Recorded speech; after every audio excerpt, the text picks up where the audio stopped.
Alright, so we're moving on to the next step of the boat project. We are going to end up Durabacking the entire splash well and the top of the gunwale. In order to do that, we had a 36 grit sand everything in here to give it a nice rough surface for that primer to stick. And then after we do the primer, we're going to do textured and smooth Duraback to make sure that we don't slip and fall and break our necks. So before we do all that work, we have to put the front of the boat back together, otherwise we're at risk of deforming the boat a little bit. So you can see my Clampzilla mess here.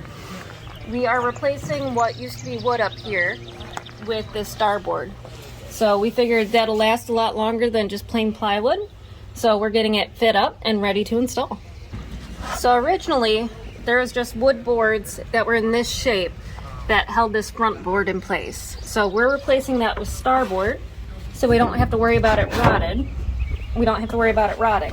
But this is what it's going to look like once we put it up and under the bow, except for these are going to be on the bottom. So it's just going to support the bow and give it a lot of extra strength. We're adding this thinner 1/4 inch sheet of starboard so it'll bend to the shape of the bow. So as you can see, it's curved up, and we want to make sure we support the full width of the bow. All right, so we're just about done putting in our bow reinforcements. We just have to finish putting in these screws here for the top of the trim.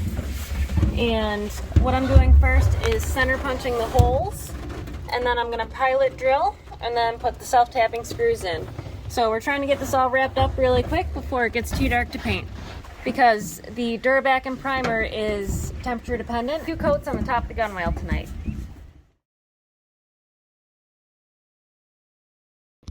So our Duraback coating just came in.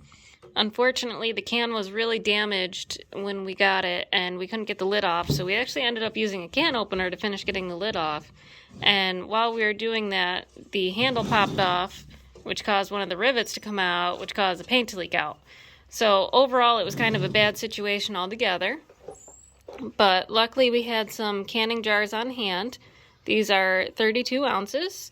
So what we did was we filled the jars with the Duraback.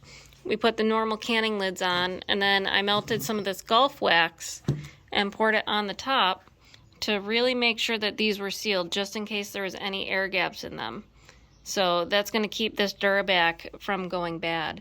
One thing that we noticed just while transferring the Duraback into these cans is it dries very, very fast. And this inside of the paint can is already drying, and it hasn't been open for that long, maybe 20 minutes. So if you do buy and use this Duraback, you have to make sure you're ready to use it when you open it, or transfer it to another container so it doesn't go bad.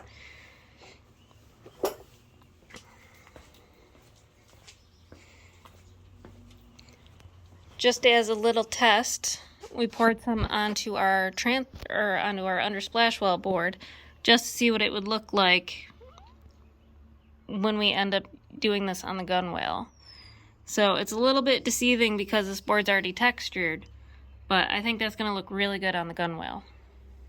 So this is what the Duraback looks like when it separates. It looks pretty gross and nasty. So when you do shake it up and before you use it, you want to make sure that you get all the clumps out. We usually strain it through a fork to get all the big clumps out, but you have to make sure you shake it up really well, otherwise it's not going to roll out and it's not going to cure the right way. So these boards are for the trailer steps, and because they're kind of small, we don't need this full jar, which is why we got the little jar ready. So we epoxied the one side, and on the top side where it's going to get the most abuse, we're putting the textured Duraback so it also gives a little bit of grip.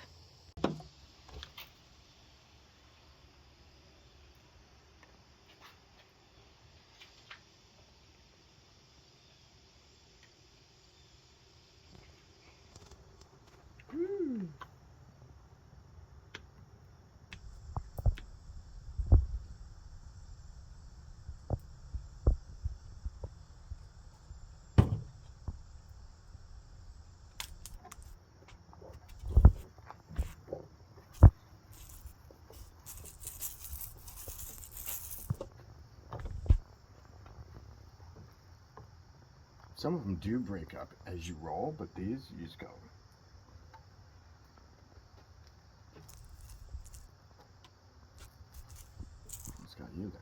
Mm-hmm.